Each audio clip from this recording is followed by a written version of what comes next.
itulah yang dia beritahu pada saya, yang diceritakan pada saya, tuan-tuan. Apa yang memenuhi pada liang lahat, itulah namanya seekor ular yang besar.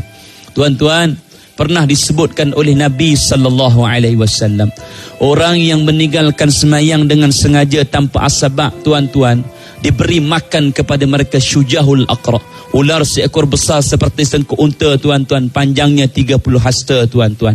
Diberi makan kepada mereka manusia-manusia yang seumpama ini, tuan-tuan. Kena ingatlah termasuk saya, tuan-tuan. Bila dah nampak dengan jelas dalam liang lahat tu, itulah seekor ular yang besar, tuan-tuan, yang dirahmati Allah. Tiba-tiba yang duduk di atas tu menangis. Ada yang azan, ada yang berdoa, tuan-tuan, yang dirahmati Allah. Tiba-tiba, tuan-tuan, pakcik tu pun semua naik atas, 3 orang, 5 orang naik atas. Dia kata, aku nak kebumikan mayat, tolonglah ya Allah, permudahkan urusan aku nak kebumikan mayat. Mayat dah lama dah tertunggu, mayat dah lama dah tertanam, mayat dah lama dah terseksa.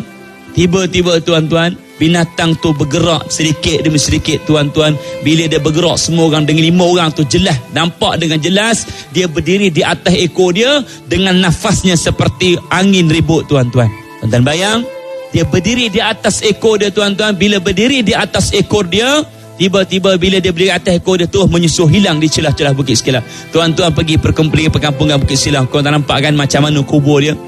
Bila dah hilang, tuan-tuan, setengah jam lepas tu mayat pun sampai. Bila mayat pun sampai, tuan-tuan yang dirahmati Allah, waris mesti kena tengok mayat untuk kali yang terakhir.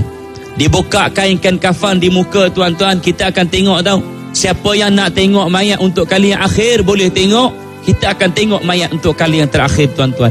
Bila dah kata siapa nak tengok, waris nak tengok, okey, mayat bawa turun, tuan-tuan. Ya, mayat bawa turun. Bila dah semua waris semua dah tengok mayat tu, tuan-tuan yang dirahmati Allah, bila mayat dah semua dah tengok, dah kucup, dah peluk apa semua, diletakkan mayat tu dalam liang lahat. Tuan-tuan, waktu orang sedang meletakkan mayat ke liang lahat, muka kita ni, dahi kita, hidung kita, mulut kita, tuan-tuan, akan bercium dengan tanah.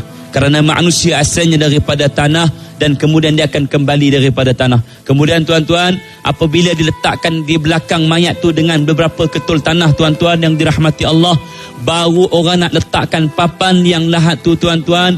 Tiba-tiba dengan jelas, orang nampak dengan jelas, tuan-tuan, semua orang yang berada di situ, tiba-tiba orang nampak batuk makhluk yang namanya ular tadi, yang 5 orang tak cerita tadi, keluar daripada celahan-celahan lubang kubur, tuan-tuan. Bila dia keluar begitu, tuan-tuan, semua orang berlari jauh daripada lubang kubur, duduk tepi jalan, dekat tepi jalan Bukit Sekilau tu. Bila dah begitu, tuan-tuan yang dirahmati Allah, 10 minit lepas tu sampai, tuan-tuan, dia masuk terus. Bila sampai masuk terus, tuan-tuan yang dirahmati Allah, orang tak tunggu lagi, tuan-tuan. Bila orang dah tak tunggu lagi apa, tuan-tuan, orang ambil tanah, orang terus kambus, ambil papan lahat tu, terus tutup, tuan-tuan.